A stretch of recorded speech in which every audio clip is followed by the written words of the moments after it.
Top 5 fish, or top fish, to keep with angelfish. And before you go any further, like, subscribe, comment. You got questions? Put them in the comments.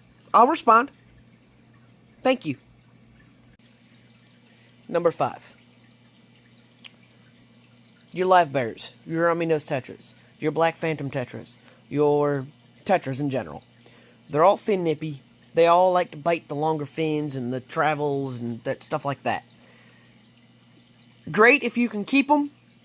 I've personally not had much success with them because they like to nip fins. Angels also like to nip fins.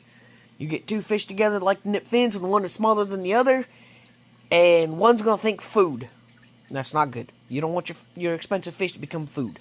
So, those are number 5.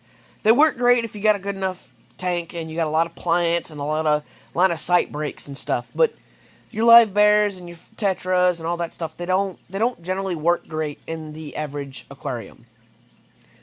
Number 4, your big cichlids, your big bottom-dwelling cichlids. When I say those, I'm talking about like your geophaguses. They are the best fish to keep with angels, but you got to have a big tank. I'm talking about at least 100 plus gallons. I currently have 120 gallon. That's what some of y'all have seen in my smaller videos with my angelfish. My 120 gallon, it has one of the other fish on this list that's been in there for months. I mean, since the week that I got the angels, I put this fish in there. But here recently, I have gotten a geophagus or two. Actually, I got 2 of them. Those geophaguses, they get big. I've got the redheads. The redheads get about 6 to 8 inches, maybe 5 on the smaller side, depending on other miscellaneous things. But you got to keep them in a little bit decent of a school. Geos prefer to be in a school of about 5, maybe 6. 6-inch fish, along with some angels, takes up a lot of room.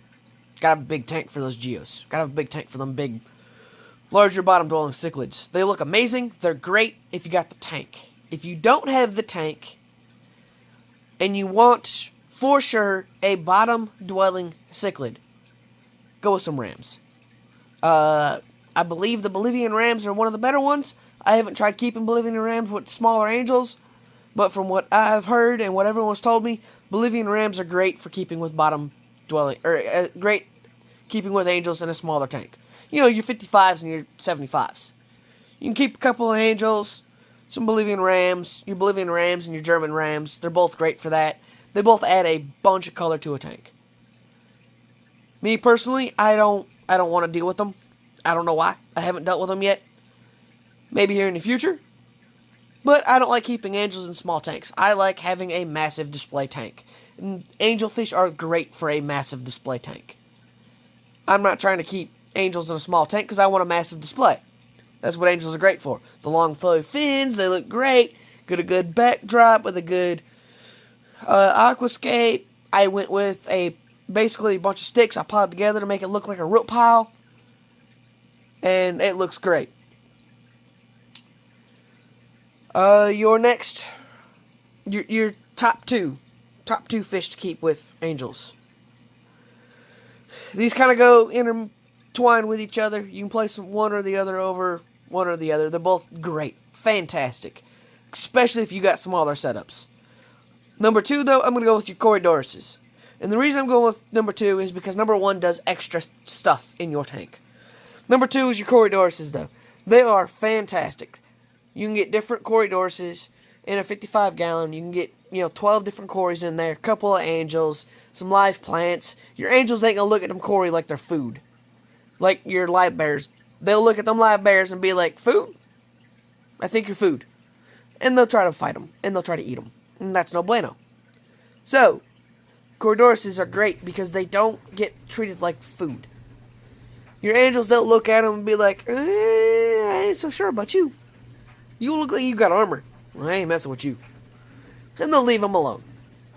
They might kind of run up on them, behind them while they're trying to eat and stuff. And if you got a big angel male like what I got, he might try to be like, I might try. and then he's going to try and he's not going to keep going.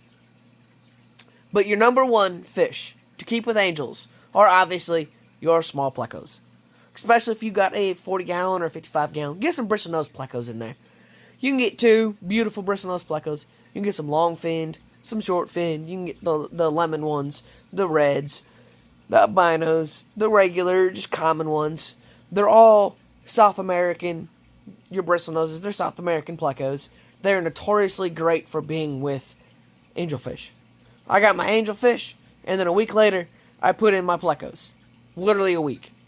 I got, right now it's one super long-finned red bristlenose. The only reason I got one in there is because I bought 2.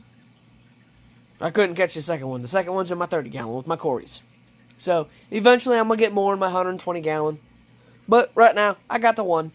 It does great. It doesn't get bothered. Its fins are beautiful and long. It's a great fish to keep with them. But that's just my opinion. If you got any questions, feel free to hit it up in the comments. I'll respond. It'll be all good.